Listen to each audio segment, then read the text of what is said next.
Well, I think the first thing to say, of course, is that these are so far unsubstantiated allegations. We've not seen any evidence corroborating any of this, no other witnesses to this event, and no word from the palace. So it's Harry's word alone. And as we know from the past couple of years, Harry and Meghan have form when it comes to, let's say, bending the truth. But, let's be generous here and give him the benefit of the doubt. Even if this incident did occur, of course, it takes two to tango. And as we know from any sort of marriage or relationship that goes sour, you often get two very different versions of the facts. And if we ever do hear the Prince of Wales's version, it may cast an entirely different light on the matter. Personally, I think many people in Britain might think Prince Harry got off quite lightly, never mind bruises and a broken necklace. In an earlier era, he'd have been sent to the Tower for his disgraceful actions. But what I think it's worth noting is that for all of their alleged honesty, and it goes to the book as much as to the documentary, in the long and tawdry history of the Harry and Meghan story, we've never once had them admit a single error on their part or a single mistake. If you watch the documentary, and as I'm sure you will see in this book as well, everything is always someone else's fault. It's the monarchy, it's the media, it's even Brexit voters that have you believe that they're completely faultless and without blemish. And of course, I would hope that even their supporters understand that that's impossible to be true. And I think you have to view this alleged incidents in that light.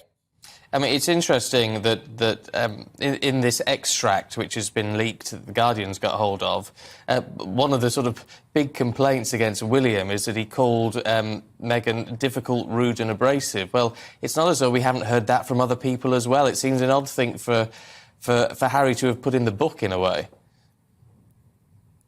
Yeah, well, they say love is blind, right? And I think it's quite clear that Harry is completely blind when it comes to the machinations of his wife Meghan, the Yoko Ono of the royal family. I mean, look at it from Prince William's perspective. This is a man who spent his life protecting his younger brother and trying to protect the royal family. And you can see why he would be so concerned in 2019 with all of these terrible things happening to his family and breaking up their relationship. And as he sees it, trying to protect his brother from getting too far involved with Meghan Markle. So even if the allegation is true, I'm not surprised that Prince William was frustrated or infuriated or even despondent at the situation, and that his brother's stupidity and being so blind to this. I'm just glad that the Queen isn't here to see this, to see her own grandson actually betray her legacy, betray his family, and betray the institution that's given him and his wife everything that they wanted. I mean, one of the things we heard earlier in the week from the previews of the interview were that he wanted his brother and father back. Do you think that's ever going to be a possibility now?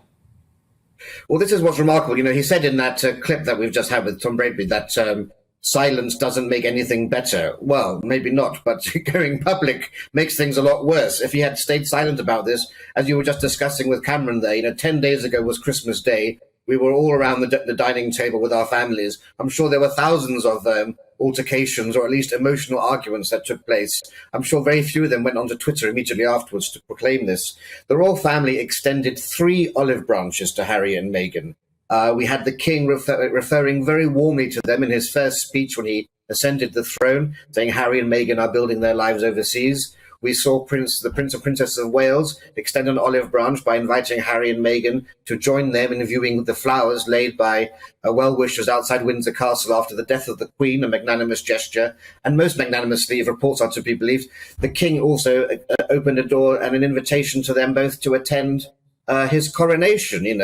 The British nation may have given up on Harry, but of course the king is also a father. And what could be more Christian, I think, than as a Christian king and at Christmas time to have that door open to his prodigal son? Now, I think with this book, if the excerpts are to be believed, I think that door is